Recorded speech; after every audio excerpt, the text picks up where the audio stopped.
I have been running my own company for 11 years. 11 years of early mornings, late nights, missed vacations, and decisions that kept me up staring at the ceiling. I built Meridian Consulting from a spare bedroom in my apartment with a second-hand desk and a laptop that overheated if I asked too much of it. By the time this story takes place, we had grown to 43 employees, 2 office floors in a downtown building, and a client roster that I was genuinely proud of. I say all of this not to brag, but because context matters. You need to understand what I had built before you can fully appreciate the audacity of what happened. It started on a Tuesday in October.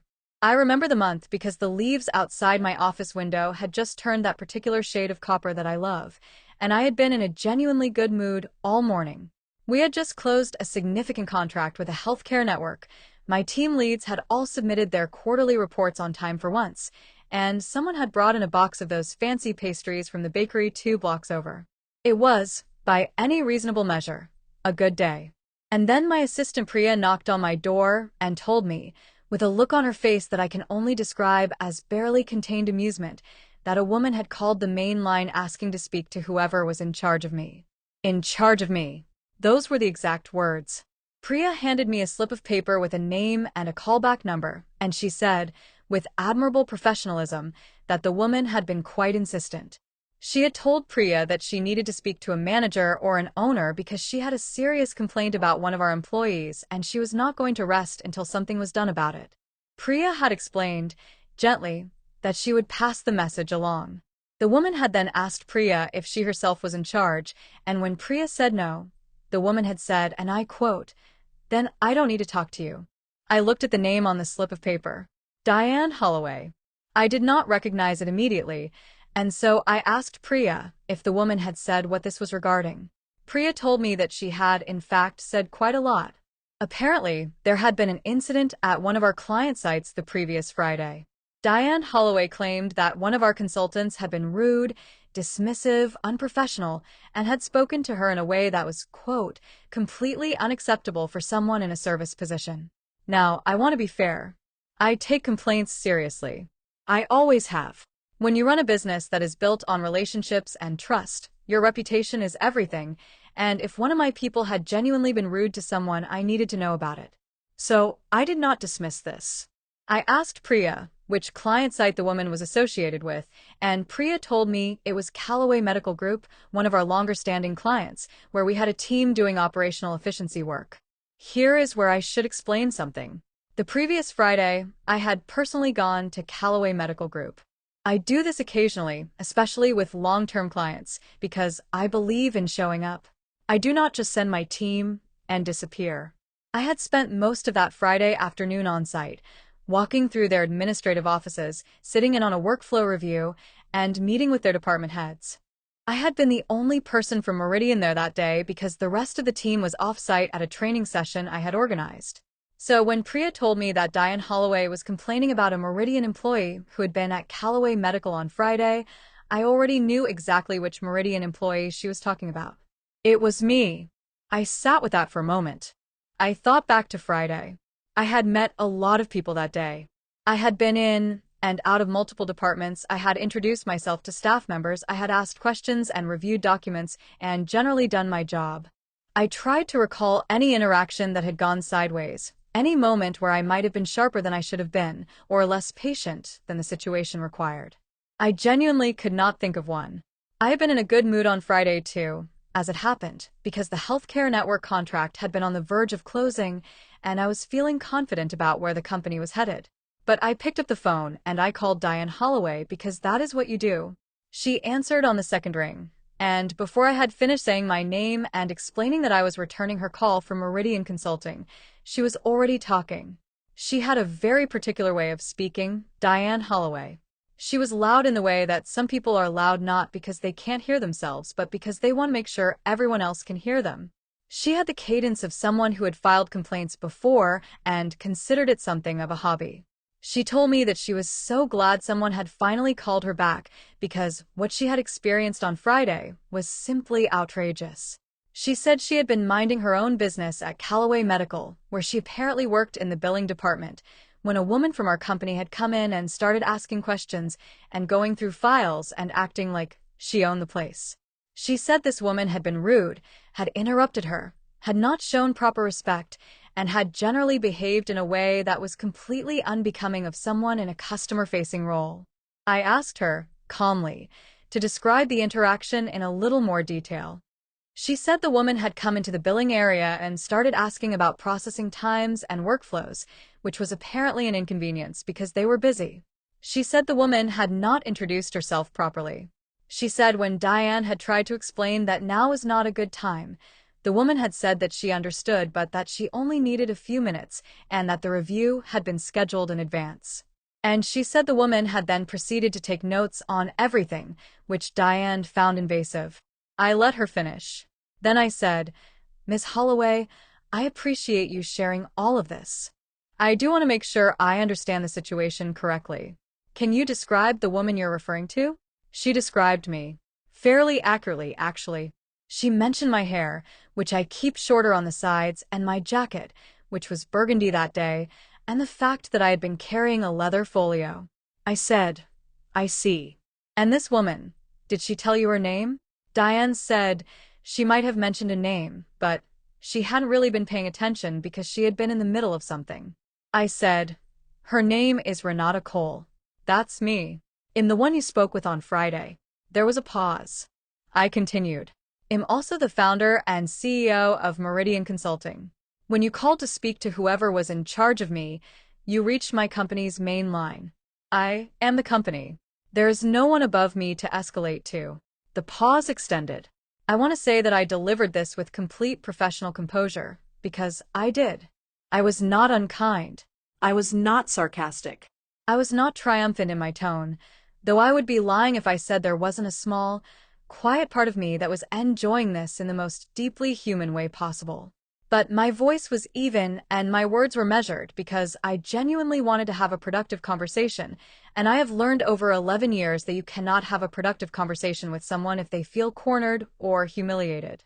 So I gave her a moment and then I said, "I'd really like to understand what you felt went wrong on Friday because I want to make sure our team and I personally are always respectful of the people we work with at our client sites." And Diane Holloway, to her credit, did not hang up. She took a breath and she said, "Well, she supposed maybe she had been having a hard day on Friday." I said I understood that.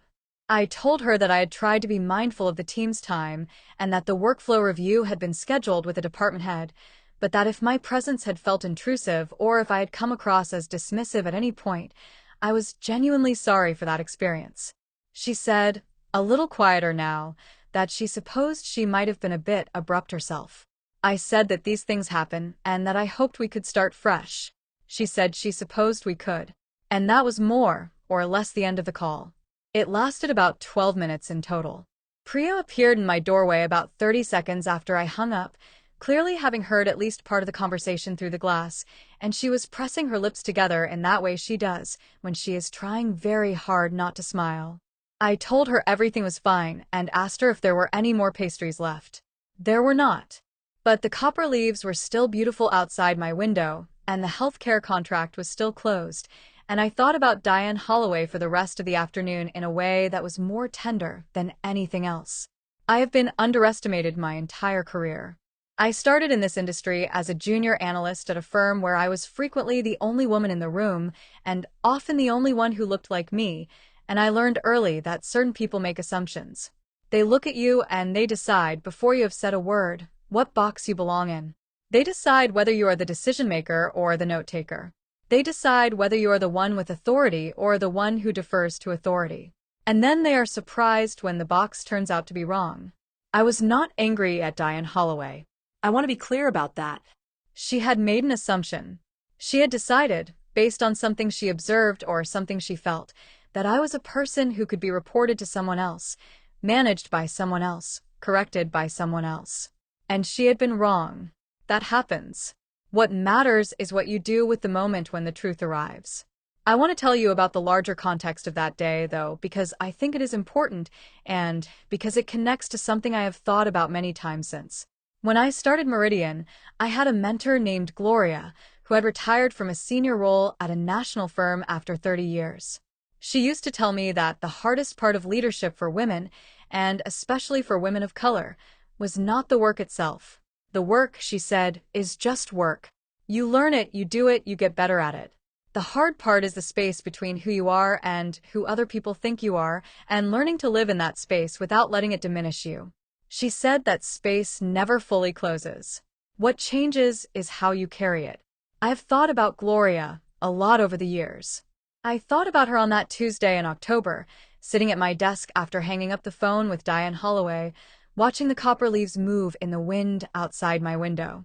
The thing about being the boss is that nobody really tells you what it is going to feel like. People tell you what it is going to look like, which is mostly meetings and decisions and responsibility. But the feeling of it is something else. The feeling is that you are always accountable, always the one the buck stops with, always the person whose name is on the door and the contracts and the error when an error gets made. It is a particular kind of weight, and it is also a particular kind of freedom because you have no one to hide behind and no one to blame, and after a while that stops being frightening and starts being clarifying. I built this company. I built it in the years before it was fashionable to talk about diverse leadership, and I built it during those years, and I am still building it now. I built it through a recession and through a pandemic and through personal losses that I will not detail here because they are mine. I built it on the principle that the best consulting work is honest work, that you go into a client's organization and you tell them the truth about what you see and you help them do better, and you treat the people inside those organizations with respect because they are not just data points in a workflow review, they are people doing their jobs. I try to hold to that principle even when it is inconvenient. Even when, for instance, the billing department person is having a hard day and would rather I came back later. I try to be the kind of leader whose name, when it eventually comes up, lands with some dignity. And sometimes the name comes up in an unexpected way. I did follow up with Callaway Medical Group's administrative director that week, just to give her a heads up about the situation and to make sure there were no lingering concerns. She laughed. She laughed warmly and genuinely and said that Diane Holloway was, in her words, a lot, and that she hoped the call had not been too uncomfortable. I said it had been fine, that I thought we had landed in a good place, and that I hoped Diane was having a better week. The administrative director said she would pass that along. I do not know if she did, but I meant it. I think about what Diane Holloway must have felt in that pause after I told her who I was. I think about the moment of recalibration that a person goes through when the story they have been telling themselves turns out to have a different ending. That moment is uncomfortable. It can be embarrassing. And you can either lean into the embarrassment and let it make you defensive, or you can take a breath and allow yourself to land somewhere more honest. Diane chose the breath. I respected that. I also thought about what it meant that she had not recognized me as the person in charge when she met me. I do not walk into rooms announcing myself. I never have.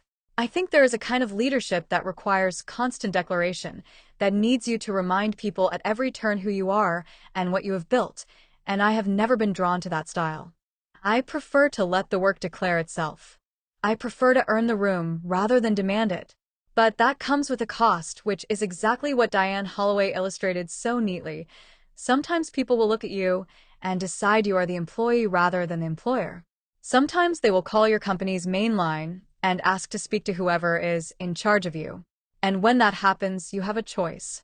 You can be wounded by it, or you can answer the phone. I answered the phone.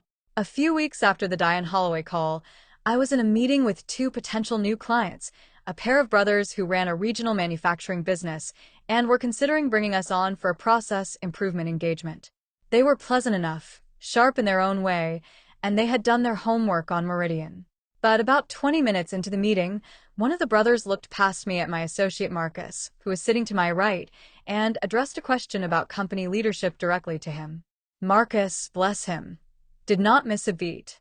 He said completely smoothly, "You'd want to direct that to Renata. She's the founder." The brother looked at me.